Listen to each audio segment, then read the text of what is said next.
Hi friends, నిన్న chicken kebab అయితే మీకు చూపించలేదు వీడియోలోని స్టార్టింగ్లో. సో ఈరోజు మనం చికెన్ కబాబ్తో స్టార్ట్ చేస్తున్నాం వీడియో. అండ్ ఈరోజు ఆర్డర్ వచ్చేసి చికెన్ బోన్లెస్ బిర్యానీ. యాక్చువల్గా నిన్న ఆర్డర్ చేసుకున్నాం, మనకి చికెన్ దమ్ బిర్యానీ వచ్చింది, ఈరోజు చికెన్ బోన్లెస్ బిర్యానీ వచ్చింది. స్మెల్ అయితే సూపర్ వస్తుంది ఫ్రెండ్స్, అండ్ క్వాంటిటీ కూడా చాలా ఎక్కువ వచ్చింది నిన్నట్లానే. వెయిట్ ఉంది అండ్ బిర్యానీ చాలా వేడివేడిగా ఉంది ఫ్రెండ్స్. స్మెల్ కూడా గుమగుమలాడుతుంది. టేస్ట్ చూడాలి ఎలా ఉంటుందో. రైస్ కూడా చాలా స్మూత్గా ఉంది. మనకు ఒక హాఫ్ ఎగ్ కూడా ప్రొవైడ్ చేశారు. చికెన్ పీసెస్ అయితే చాలా స్మూత్గా ఉన్నాయి ఫ్రెండ్స్. మసాలా కూడా మంచి స్మెల్ వస్తుంది. టేస్ట్ అయితే సూపర్ ఉంది ఫ్రెండ్స్. మనం ఒక ఎగ్తో పాటు చికెన్ బోన్లెస్ పీస్ని యాడ్ చేసుకొని తిందాము.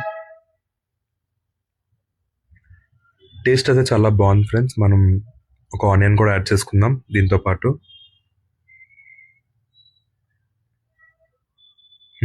టేస్ట్ అయితే సూపర్ ఉంది ఫ్రెండ్స్. చికెన్ కబాబ్ కూడా చాలా స్మూత్గా ఉన్నాయి, ఆయిల్ కూడా ఎక్కువ లేకుండా ఉన్నాయి. మనం ఒక బోన్లెస్ పీస్తో పాటు చికెన్ కబాబ్ని కూడా యాడ్ చేసుకుని తిందాం. టేస్ట్ సూపర్ ఉంటుంది. చాలా స్మూత్గా ఉన్నాయి ఫ్రెండ్స్. చికెన్ కబాబ్ కూడా గట్టిగా లేకుండా. టేస్ట్ చూద్దాం. సూపర్ ఉన్నాయి ఫ్రెండ్స్. రెండు యాడ్ చేసుకొని తింటే బిర్యానీ అయితే చాలా వేడివేడిగా మసాలాతో ఫుల్ టేస్టీగా ఉంది ఫ్రెండ్స్. మీరు కూడా ట్రై చేయండి. రేపు ఇంకొక వీడియోతో కలిసి వద్దాం. రేపు ఇంకొక వీడియో యాడ్ చేస్తాం.